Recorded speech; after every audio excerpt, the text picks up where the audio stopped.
நெல் நம்மளுக்கு கரெக்டாக காஞ்சிச்சா இல்லையான்னு சொல்லி பார்க்கறதுக்கு நெல் கொஞ்சமாக கையில் உள்ளங்கையில் அள்ளி போட்டு அதை நல்லா தேய்ச்சி ஊதி பார்த்தோன்னா அது வந்து முனை முடியாத அளவுக்கு நல்லா தாங்க இருந்துச்சு. குறையா எல்லாம் உடையில. அது கொஞ்சோண்டு வாயில் எடுத்து போட்டு கடிச்சு பார்த்தா நல்லா அரிசி நல்லாவே இருந்துச்சு. சாப்பிட்டு பார்த்தேன். அப்புறம் வந்து அள்ளி சாக்கு பிடிச்சி மில்லில் கொண்டு போய் போட்டோன்னா கையோட அரைச்சி எடுத்துகிட்டு வந்து அரிசியாக வீட்டில் வச்சுக்கலாம் அப்படின்னு சொல்லி மாதத்துக்கு ஒரு டைம் 2 மாதத்துக்கு ஒரு டைம் அரைக்கிறது கொஞ்சம் வேலையாக இருக்குங்கிறதுனால சரி ஒரே டைம் அரைச்சிடலான்னு சொல்லி அவர் சொன்னதுனால கையோட அள்ளிட்டே இருந்தாங்க. தம்பி வந்தோடனே ஸ்கூல் விட்டு வந்தோடனே அம்மா நானும் அள்ளுறேன்னு சொல்லி அள்ளிட்டு இருந்தாங்க. இளம் பயிர் இல்லைங்களா, அவங்க அப்படி தான் வேலை செய்யலான்னு இருப்பாங்க.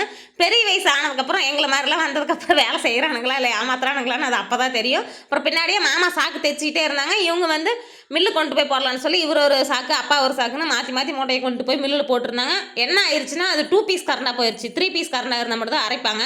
அதனால வந்து நாளைக்கு காலையில் அரைச்சிக்கலாம்னு சொல்லிட்டாங்க. சரி இன்னைக்கு நெல் அரைக்க போகணுங்கிறதுனால காலையில் எழுந்திரிச்சோடனே சாப்பாட்டு வேலையை முடிச்சுட்டு அப்புறம் தாங்க தண்ணி வந்தது. தண்ணி எடுத்துட்டு இருந்தேன். இன்னைக்கு பேரலில் கழுவி தண்ணி பிடிச்சி வச்சுன்னா சரி ஒரு வாரத்துக்கு பிரச்சனை இல்லாமல் இருக்கும். ஒரு வாரத்துக்கு ஒரு டைம் கம்பல்சரி பேரல் கழுவி தாங்க தண்ணி எடுக்கிறது. இன்னும் ஒரு 10 நாள் தாங்க மொக்கு போடுற மாதிரி இருக்கும். தலவுக்கெல்லாம் மொக்கு வந்துருச்சு. அதனால வந்து இன்னும் ஒரு 10 நாளில் மொக்கு போட்டு அப்புறம் வேற ஏதாவது வேலைனாலும் பார்க்கலாங்க. தினசரி மொக்கு போட்டே ஆகணுங்கிற ஒரு கட்டாயத்தினால எங்கேயும் போக முடியாது வர முடியாது இல்லைங்களா.